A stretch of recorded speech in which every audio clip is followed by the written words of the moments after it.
Hello বন্ধুরা, inner সোলমেটস চ্যানেলের সবাইকে স্বাগত জানিয়ে আজকের ভিডিওটা শুরু করতে চলেছি।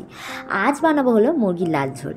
একটু ভিন্ন স্বাদের আর একই রকম সানডের দুপুরে মুরগির ঝোল খেতে খেতে যখন মুখের স্বাদ একঘেয়ে চলে আসে, তখন স্বাদ চেঞ্জের জন্য এরকমভাবে চিকেনটা প্রিপেয়ার করে বাড়িতে দেখতে পারে। বিরিয়ানি টেস্টকেও কিন্তু হার মানাবে। প্রথমে কড়াইতে সম্বার দিয়ে দিয়েছি। সম্বার বলতে এলাচ, দারুচিনি, তেজপাতা ও লবঙ্গ দিয়ে একটা গোটা পেঁয়াজ কুচি করে কেটে ভালো করে ভেজে নেব। এবার এতে দিয়ে দিলাম হলুদ গুঁড়ো আর পরিমাণ মতো নুন দিয়ে ভালো করে ভেজে নিয়ে তাতে দিয়ে দেবো হচ্ছে আদা রসুনের পেস্টটা। সব কিছু খুব ভালো করে ভেজে নেব।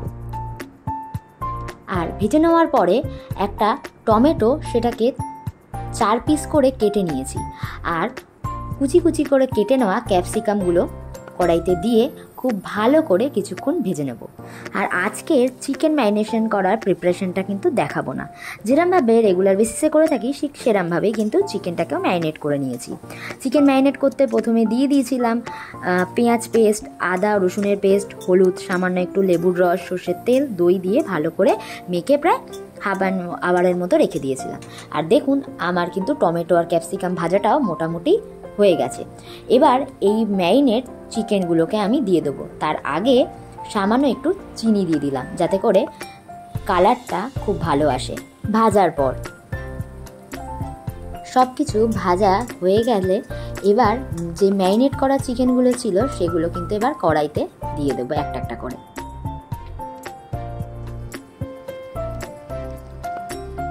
কড়াইতে ম্যারিনেট চিকেনগুলো দেওয়ার পর 5 থেকে 10 মিনিট মতো কষিয়ে নেব, যতক্ষণ না অবধি ভালোভাবে তেল না ছাড়ে চিকেন দিয়ে।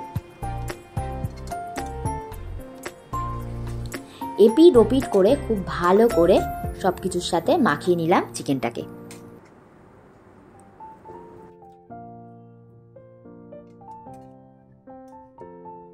আর আপনারা যতক্ষণ ধরে মাংসটাকে কষাবেন বুঝে নেবেন মাংসের টেস্টটাও কিন্তু খুব ভালো আসবে।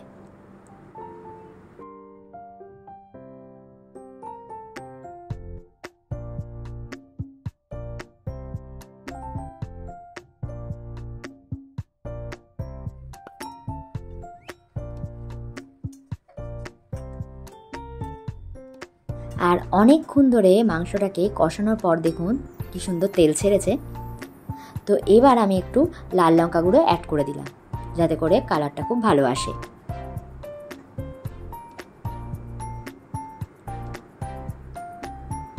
এবার ভালো করে নাড়িয়ে চাড়িয়ে খুব সুন্দর করে মিক্স করে দিচ্ছি।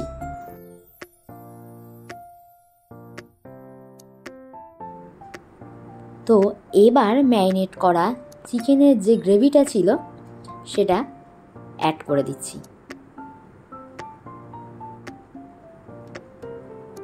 দই দেওয়া ছিল বলে কালারটা একটু হোয়াইটিশ এসছে।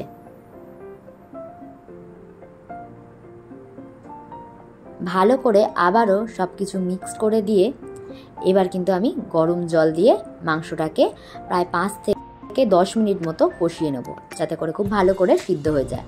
আর আমি সবসময় রান্নাতে গরম জলটাই প্রেফার করি।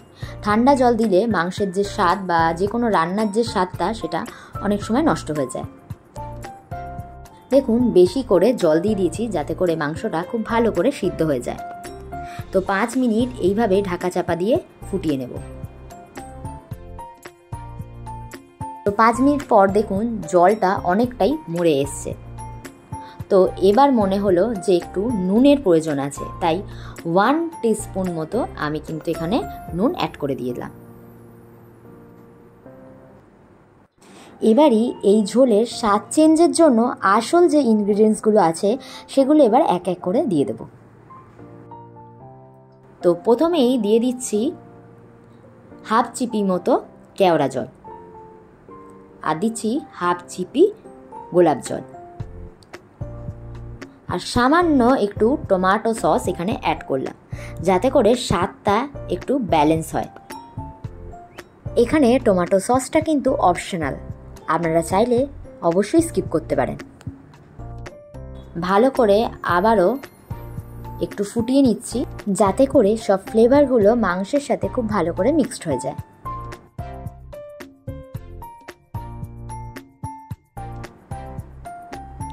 এবার 1 টেবিল স্পুন মতো আমি এখানে গরম মশলা গুঁড়ো অ্যাড করে দিলাম।